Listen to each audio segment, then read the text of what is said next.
Halo teman-teman, welcome back to my YouTube channel. Kembali lagi bersama aku, Eka Wati. Dan buat teman-teman yang baru nemuin channel ini, jangan lupa di subscribe biar teman-teman bisa terupdate apabila aku mengupload video baru dan teman-teman bisa menjadi penonton pertama di video aku. Oke, kali ini aku bakalan membahas kisah asal mula salah satu minuman terkemuka di dunia. Pasti semua sudah mengenal ya, siapa sih yang nggak tahu dengan salah satu merek minuman terkemuka di dunia, yaitu minuman Coca-Cola. Nah, di video kali ini aku bakalan membahas kisah asal mula adanya minuman Coca-Cola. Mulai dari siapa yang menemukan racikan minuman Coca-Cola hingga pemasarannya dan sampai saat ini. Oke, jadi awal mula adanya Coca-Cola, ada seorang pria yang bernama John Pemberton. Ia lahir di Georgia pada tanggal 18 Juli tahun 1831. Yang dimana John Pemberton ini menempuh pendidikan kedokteran di Reform Medical College di Georgia pada tahun 1850. Dan ia mendapatkan lisensi kedokteran pada tahun 1853. Kemudian ketika terjadi Perang Sipil Amerika, John Pemberton ikut tergabung dalam barisan pertahanan di Georgia yang merupakan bagian dari tentara konfederasi.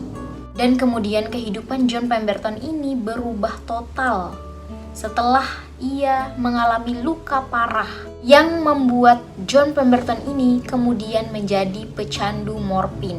Morfin sendiri adalah semacam obat sebagai penghilang rasa sakit. Namun sayangnya John Pemberton ini malah kecanduan dengan obat morfin ini. John Pemberton didasari dengan keinginannya untuk terlepas dari kecanduan morfin. Kemudian John Pemberton mulai melakukan berbagai macam uji coba dengan menggunakan kombinasi berbagai bahan. Dan salah satunya ia mengkombinasikan bahan tanaman coca dan biji cola yang kemudian melahirkan ekstrak berupa sirup Coca-Cola. Nah, pada saat itu, saat pertama kali Pemberton mencobanya, ia sangat meyakini bahwa campuran itu suatu saat nanti bakalan sukses dan banyak diminati oleh orang-orang. Yang kemudian John Pemberton mengemas sirup itu dan menawarkannya ke sejumlah toko sebagai sampel obat. Dan orang-orang pun setuju karena campuran itu memang terlihat sangat menarik. John Pemberton itu tidak puas dengan hasil kombinasi itu. Kemudian John Pemberton menyampurkannya dengan air berkarbonasi. Nah, dalam melakukan hal ini, John Pemberton bekerja sama dengan Willis E. Venable yang merupakan pemilik salah satu toko obat. Pada awalnya, sirup ini diperkenalkan sebagai sirup obat yang dikenal dengan tonik otak. Tapi ketika sudah masuk di pasaran, minuman ini dijual sebagai minuman bersoda yang dijual satu gelasnya dengan harga 5 sen. Seiring dengan berkembangnya, muncullah seorang pemasar iklan bernama Frank Mason Robinson. Yang kemudian Frank Mason Robinson ini menawarkan jasa pemasaran produk yang lebih masif atau lebih besar dan lebih kuat lagi. Nah, dari situlah teman-teman kemudian muncul perusahaan yang bernama Coca-Cola. Nah, yang dimana Coca-Cola sendiri merupakan gabungan dari kedua nama bahan dasarnya, yaitu tanaman coca dan biji cola. Namun naasnya, seiring dengan kesuksesannya John Pemberton ini, ia ternyata tidak bisa benar-benar lepas dari kecanduan obat morfin. Nah, hal inilah yang membuat kecanduannya semakin menjadi-jadi dan ia kemudian menyadari bahwa hal ini yang nyaris membuatnya menjadi bangkrut karena mahalnya biaya untuk memenuhi kecanduannya terhadap obat morfin. John Pemberton untuk memenuhi kebutuhan keluarganya dan juga memenuhi biaya atas kecanduan morfinnya, ia kemudian mulai menjual hak formula dan bagian dari perusahaannya. Namun pada saat itu John Pemberton tetap masih percaya kalau suatu saat nanti di masa depan minuman penemuannya itu akan menjadi minuman yang terkemuka di dunia. Dan hingga pada saat itu ia masih mempertahankan hak kepemilikannya terhadap kepemilikan perusahaan Coca-Cola. John Pemberton ini berharap suatu saat nanti dia bisa mewariskan perusahaannya kepada anaknya yaitu Charlie Pemberton.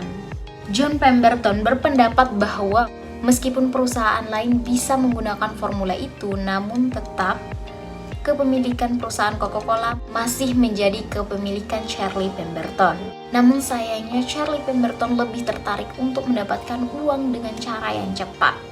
Jadi pada tahun 1888, tepat sebelum kematiannya John Pemberton, Charlie Pemberton kemudian menjual apa yang tersisa dari paten ketaipan bisnis Asa Candler. Karena pada bulan Agustus tahun 1888, John Pemberton telah jatuh sakit. Selang beberapa tahun kemudian, John Pemberton kemudian meninggal dunia diakibatkan karena sakit kanker perut. Dan menurut Mark Pendergrast yang menulis buku Forgot Country and Coca-Cola, The Definitive History of Great American Soft Drink, dan perusahaan yang juga membuatnya. Tidak lama dari itu, ternyata Charlie Pemberton juga menderita penyakit karena penyalahgunaan zat adiktif. Charlie Pemberton ini juga merupakan seorang peminum dan pengguna opium.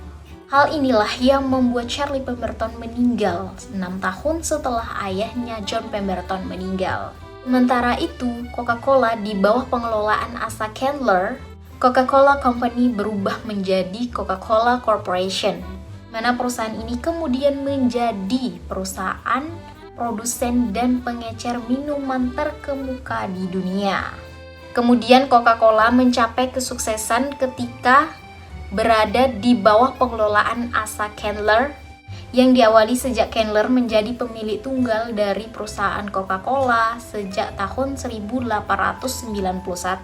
Padahal itu ternyata Candler melakukan teknik pemasaran yang sangat inovatif dan yang paling inovatif yang pernah dilakukan. Contoh seperti misalnya salesman berkeliling kepada toko-toko untuk membagikan kupon Coke gratis. Tujuannya agar orang-orang mencoba minuman Coca-Cola dan menyukainya kemudian membelinya. Selain itu masih banyak sekali teknik-teknik marketing yang dilakukan oleh Candler. Seperti misalkan Candler juga memutuskan untuk melakukan teknik pemasaran dengan menempelkan logo Coca-Cola kepada kalender, poster, buku catatan, bookmark, dan lain sebagainya agar Coca-Cola semakin jauh dalam menjangkau pelanggan. Nah, itu tadi beberapa langkah Candler dalam membuat merek Coca-Cola menjadi salah satu merek terkemuka di dunia dan kemudian menjadi merek terkenal di dunia. Namun pada saat itu ternyata Candler juga melakukan langkah kontroversial yang dimana ia mengklaim bahwa dirinya menjual sirup Coca-Cola sebagai obat paten, yang dimana sirup Coca-Cola itu bisa mengobati kelelahan dan sakit kepala. Gimana sih menurut kalian? Minuman bersoda menjadi obat, teman-teman. Namun pada tahun 1898 pasca Perang Spanyol Amerika, Kongres mengeluarkan pajak, yang dimana pajak itu dibebankan kepada semua produk obat. Nah, pada saat itu, Candler memutuskan untuk tidak menjual Coca-Cola sebagai obat agar tidak dikenakan pajak. Setelah melakukan sidang di pengadilan, Coca-Cola kemudian tidak lagi dijual sebagai obat, namun hanya dijual sebagai minuman ringan saja. Nah, pada saat itu berakhirnya polemik yang mengandung kokain pada sirup Coca-Cola. Hingga pada tahun 1903, Coca-Cola diyakini mengandung kokain. Meskipun dari pihak Coca-Cola Company membantah hal itu, namun dilihat dari sejarahnya, memang benar ternyata dulu sirup minuman Coca-Cola ini mengandung kokain. Pada tahun 1929 dari pihak Coca-Cola Company membuang semua unsur-unsur yang berkaitan dengan kokain terhadap minuman Coca-Cola. Hingga Coca-Cola tidak mengandung bahan kokain sama sekali. Dan hingga saat ini kita kenal minuman Coca-Cola sebagai minuman ringan paling terkemuka di dunia. Siapa sih yang nggak kenal dengan minuman Coca-Cola? Dan siapa sih yang nggak pernah coba minuman Coca-Cola? Karena di mana-mana ya kita bisa menemui minuman Coca-Cola, baik dari retail-retail, ruko kecil maupun warung-warung kecil juga banyak yang menjual, yang menyediakan minuman Coca-Cola. Nah itu dia tadi guys, kisah dibalik asal mulanya ada minuman Coca-Cola yang terkenal, yang terkemuka di dunia, yang kita kenal dengan minuman Coca-Cola saat ini. So bagaimana menurut teman-teman? Apa pendapat teman-teman mengenai kisah yang sudah kita bahas tadi? Teman-teman bisa komen di kolom komentar. So teman-teman juga bisa request nanti aku mau bahas apa, mau aku bahas di next video. So buat teman-teman yang belum subscribe, tolong subscribe karena subscribe kalian itu sangat berarti buat aku biar aku terus bisa berkarya di YouTube. And thank you for watching teman-teman. Bye bye.